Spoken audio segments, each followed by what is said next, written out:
Students. सो बात कर ले कुछ अपने इस क्वेश्चन के ऊपर। वैसे ये मैं पहले डिस्कस करवा चुका हूं। के वैल्यू गिवन है 10⁻⁵ H plus ion concentration find out करनी है 0.1 मोलर एसिटिक एसिड की। Quick quick quick 0.1 molar 0 0 0.1 minus x x x weak acid है, अप्रोक्सीमेटली x नेग्लिजिबल होगा। और ये आप लोगों के पास वही पुरानी कैलकुलेशन है, इसमें कोई चीज नहीं रही है, छोड़े इसको। यार ये टेबल क्यों नहीं याद कर लेते हो आप लोग? इस टेबल में कम से कम आप लोगों को इन एसिड्स की के वैल्यूज तो जरूर याद रख लेनी चाहिए। यानी कि ये आप लोगों से ऑर्डर पूछा जाएगा। ऑर्गेनिक में भी है कि which one of the following is the strongest acid, तो कार्बोक्सिलिक एसिड के साथ में पेपर में सवाल आ सकता है। तो के ए वैल्यू का एसिडिक स्ट्रेंथ के साथ जो रिलेशनशिप है वो अच्छे तरीके से बेटे माइंड में रखिए डायरेक्ट। और जितनी के ए वैल्यू ज्यादा होगी उतनी एसिडिक स्ट्रेंथ ज्यादा होगी, जितनी के वैल्यू कम होगी उतनी एसिडिक स्ट्रेंथ क्या होगी, कम। और उसके ऑपोजिट देख लो तो आप लोगों को यहाँ पर क्या मिल रहा है, पीके वैल्यू। बता चुका हूं ना यार, नेगेटिव लॉग के का क्या कहलाता है, पीके। और मैं आप लोगों को ये बात प्रीवियस वीडियो में बता चुका हूं कि K will have direct relationship with acidic strength and pK will have inverse relationship with acidic strength. A dot S stands for acidic strength, short form में। ये टेबल एफएससी की बुक का उठाया है और यही मैंने अभी आप लोगों से बात की है। और काइंडली एक इंपॉर्टेंट चीज, लार्ज के वैल्यू क्या इंडिकेट कर रही है, equilibrium is far to the right, यानी कि all the acid is dissociate. ये सारे का सारा एसिड डिसोसिएट हो चुका है अपने H प्लस आयन और X नेगेटिव आयन में। तो ये मिनिमम अमाउंट होगी एसिड की जो अनआयोनाइज्ड है और आयोनाइज्ड की मैक्सिमम अमाउंट होगी, तो के वैल्यू भी क्या हो गया, ज्यादा। और अब लार्ज के वैल्यू का मतलब है स्ट्रॉन्ग एसिड है। ये इंपॉर्टेंट चीज था जो मैं जिसकी तरफ फोकस करवा रहा था, ये एमसीक्यू में आ चुका है। के वैल्यू अगर 10⁻³ से लेस है तो वो वीक एसिड कंसिडर किया जाएगा। अगर के वैल्यू 10⁻³ से ग्रेटर है मगर 1 से लेस है तो ये एक मॉडरेट एसिड होगा। और अगर ऑफ कोर्स के वैल्यू 1 से एक्सीड कर जाती है तो ये स्ट्रॉन्ग एसिड में इंक्लूड किया जाएगा। तो वीक एसिड के लिए 10⁻³ से कम और मॉडरेट के लिए 1 से कम 10⁻³ से ज्यादा, और वेरी स्ट्रॉन्ग एसिड के लिए 1 से ग्रेटर के वैल्यू है। तो more the strength of N acid greater will be the के वैल्यू। और बढ़ा लो जी, क्वेश्चन सॉल्व कर लीजिएगा। Which one of the following indicates the strongest acid? ढूंढो सबसे ज्यादा वैल्यू। यस, डेल्टा ज्यादा वैल्यू सिलेक्ट करनी है, not we going to waste time. हाँ जी, फिर वही बात, स्ट्रॉन्गेस्ट एसिड, फिर सबसे ज्यादा वैल्यू सिलेक्ट करो। इन सब में सबसे ज्यादा वैल्यू है 10⁻⁷। बेटा देखिए 10 की एक्सपोनेंट में जितने नेगेटिव साइन के साथ ग्रेटर वैल्यू होगी एक्चुअली उतनी स्मॉलर होगी। मैथमेटिक्स आप लोगों को आता है थोड़ा बहुत, ज्यादा नहीं। ये 10⁻² है, ये यहाँ पर स्मॉल वैल्यू है, और ये 10⁻⁷ है, ये यहाँ पर लार्ज वैल्यू है। तो ऑफ कोर्स मुझे कह देना चाहिए कि यहाँ पर on the basis of small and large value, तो ये सबसे लार्ज वैल्यू की बेस पर सबसे स्ट्रॉन्ग एसिड है। सो अब मैं बढ़ रहा हूं नेक्स्ट पीके की तरफ। ये डिटेल आप लोगों के सामने मौजूद है, वाइस वर्सा भी मौजूद है, ईच एंड एवरीथिंग मौजूद है जो मैं पहले डिस्कस कर चुका हूं। ये पॉइंट थोड़ा सा डिस्कस करने वाला है। If the difference of pKa value of two acids is 2, then the acid with smaller pKa value is 100 times stronger as that of the other. ये पॉइंट जरा समझिएगा। pKa वैल्यू दो एसिड्स की आपके सामने रख रहा हूं, एक की pKa वैल्यू 7 है और एक की pKa वैल्यू 5 है। जी जनाब, अब आप मुझे बताइएगा इस एसिड की पीके वैल्यू प्रीवियस एसिड, लो जी इसको ऐसे समझा दो, एसिड 1 एसिड 2, एसिड 1 की पीके वैल्यू 7 है और एसिड 2 की pK value 5। It means that acid 2 की पीके वैल्यू एसिड 1 की रिस्पेक्ट 2 टाइम्स लेस है। तो मुझे कह देना चाहिए कि ये जो एसिड 2 है ये एसिड 1 से 100 टाइम्स स्ट्रॉन्गर होगा, 100 टाइम्स स्ट्रॉन्गर होगा। ये बात आप लोगों ने नहीं भूलनी यानी कि अगर आप लोग यहाँ पर लोगे के वैल्यू तो बच्चे ये के वैल्यू बनेगी 10⁻⁻7। अगर आप यहाँ पर के वैल्यू देखोगे तो बनेगी 10⁻⁻5। अब आप खुद फैसला कर लें 10⁻⁻7 से 10⁻⁻5 होना हो तो आप जब तक इसको 100 से मल्टीप्लाई नहीं करेंगे तब तक 10⁻�7 10⁻5 में कन्वर्ट नहीं होगा। तो यहाँ पर ये बात तय कर लें कि जितनी पीके वैल्यू बढ़ेगी उतनी एसिडिक स्ट्रेंथ एक्चुअली कम हो जाएगी और उतने ही टाइम्स बढ़ेगी। अगर 1 यूनिट बढ़ती है तो 10 टाइम्स, 2 बढ़ेगी तो 100 टाइम्स, 3 बढ़ती है तो 1000 टाइम्स, 4 टाइम्स बढ़ जाती है तो 10,000 टाइम्स। यही हिसाब बेटे पीएच की कैलकुलेशन का भी होता है। उसके हवाले से मैं भी एक आपके साथ बात शेयर करता हूँ। लो जी, अब आप लोगों के पास यहाँ पर फिर वही सवाल आया। सवाल क्या है, पीके ए कौन सी पीके वैल्यू जो सबसे स्ट्रॉन्ग एसिड को इंडिकेट कर रही है। स्ट्रॉन्ग एसिड के लिए पीके वैल्यू चेक करनी है। तो अब आप लोग खुद फैसला करें कि एक स्ट्रॉन्ग एसिड के लिए कौन सी जो पीके वैल्यू है ये इंपॉर्टेंट होगी। तो स्ट्रॉन्ग एसिड के लिए सबसे लो पीके वैल्यू सेलेक्ट करनी पड़ेगी। ढूंढे सबसे लो पीके वैल्यू, मैं क्यों बताऊं, -2 नहीं, -7 -7 is the least value of pKa. So this acid will be considered as a strongest acid.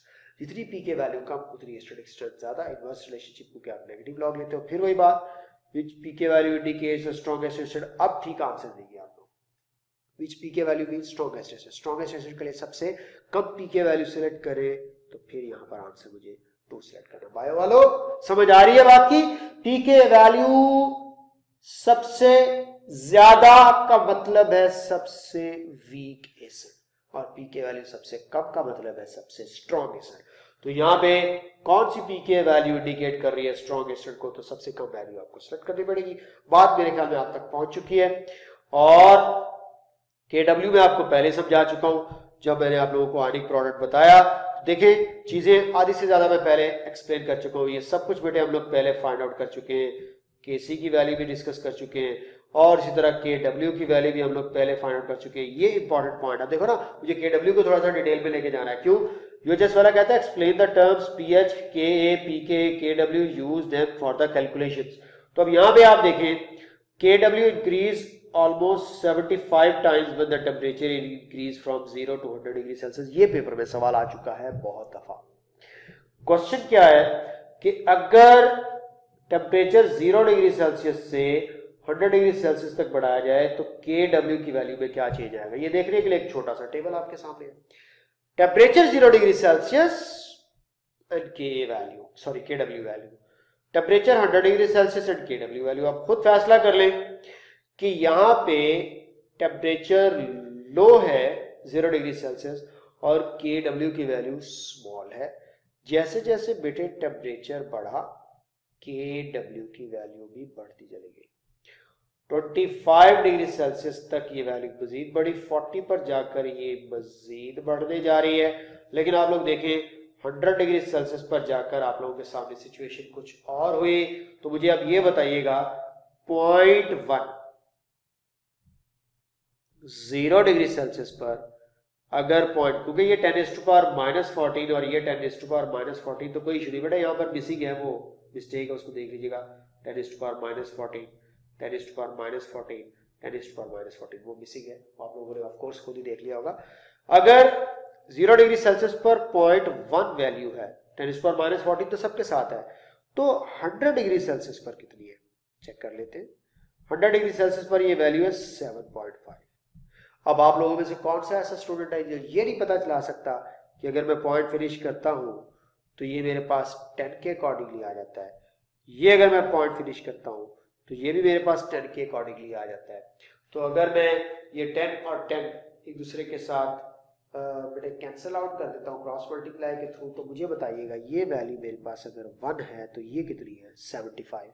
ये अगर 0.1 है तो ये कितनी है 7.5। इट मीन्स दैट कि 0 डिग्री सेल्सियस पर अगर केडब्ल्यू की वैल्यू 1 होगी तो 100 डिग्री सेल्सियस पर कितनी हो जाएगी 75। देखिए मैंने पॉइंट्स खत्म करके बात आसान कर दी।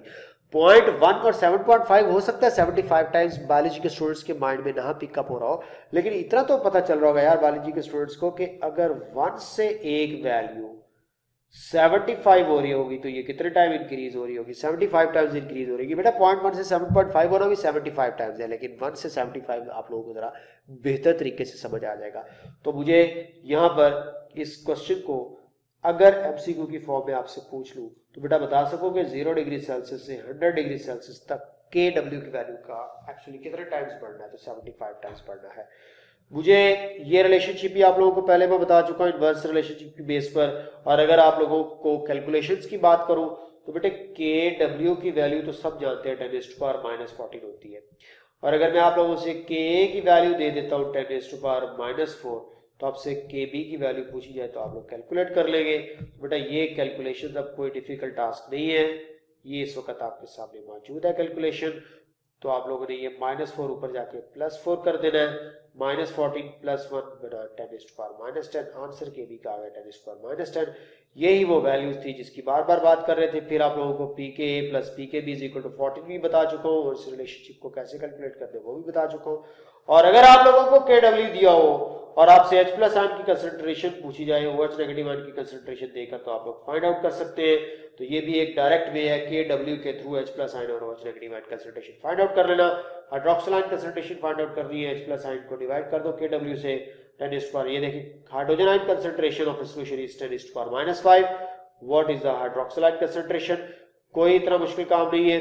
आप लोगों के पास 10⁻, अगर -4 तो के डब्ल्यू की वैल्यू जो है ना आप लोगों के जेब में वो है 10⁻⁻14।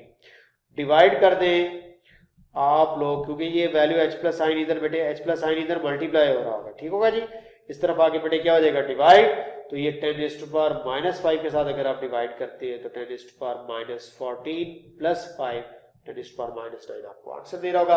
कैलकुलेशन यार प्रैक्टिस करोगे उतनी बेहतर है। ये फिर वही बात आ गई है, फिर वही कैलकुलेशन है कि वीक एसिड और स्ट्रॉन्ग बेस की कैसे कैलकुलेट करनी है पीएच, ये मैं आप लोगों को करवा चुका हूँ।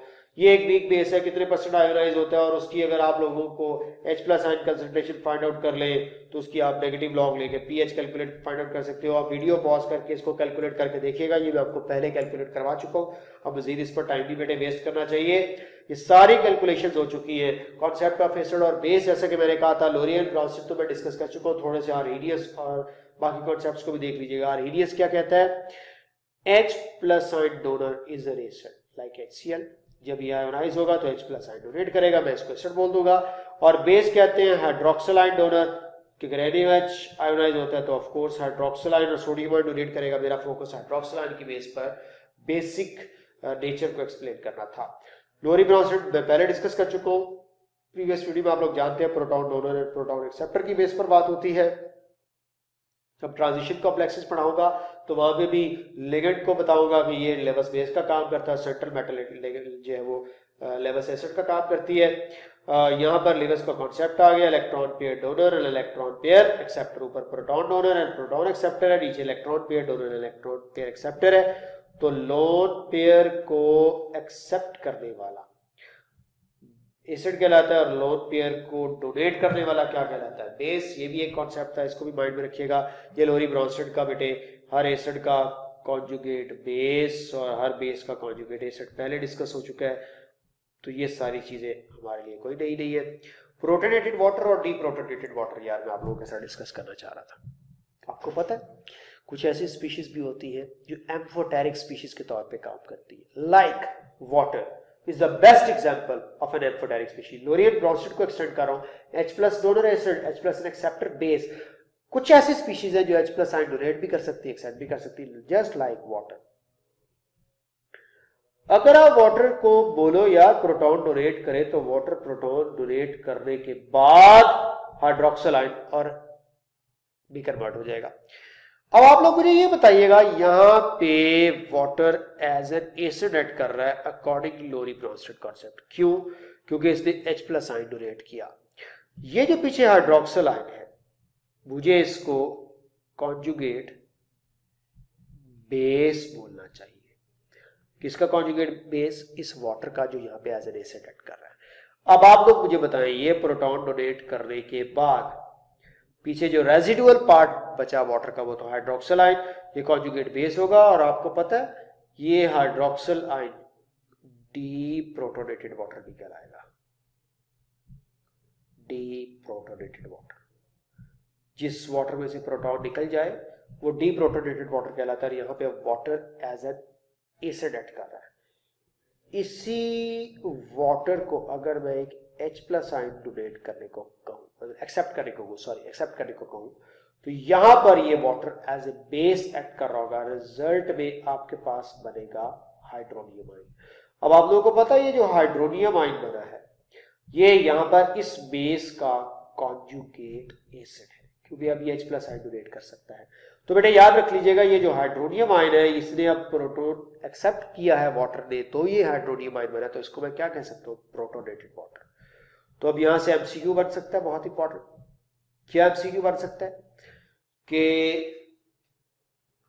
when the residual part is a deprotonated water then water will act as an acid or a base। तो आपका आंसर क्या होगा? acid। when the residual part after an acid base reaction is hydronium ion then in that particular case water will act as। तो आपका answer क्या होगा? Base. H+ ion accept करके base का काम कर रहा है, H+ आयन डोनेट करके एसिड का काम कर रहा है। जरा मेरे इस क्वेश्चन का जवाब दीजिएगा, ऐसे ही अचानक मेरे माइंड में आया। HSO4 -1, इसको मैं एसिड बोलूं या बेस बोलूं? ये लोरी ब्राउनस्टेड एसिड है, ये बेस है। तो आप में से मोस्टली सोच रहे होंगे, कुछ ने आंसर अपने माइंड में रख लिया होगा, कुछ ने जवाब भी दे दिया होगा। बेटा ये इस वक्त एम्फोटेरिक स्पीशी है।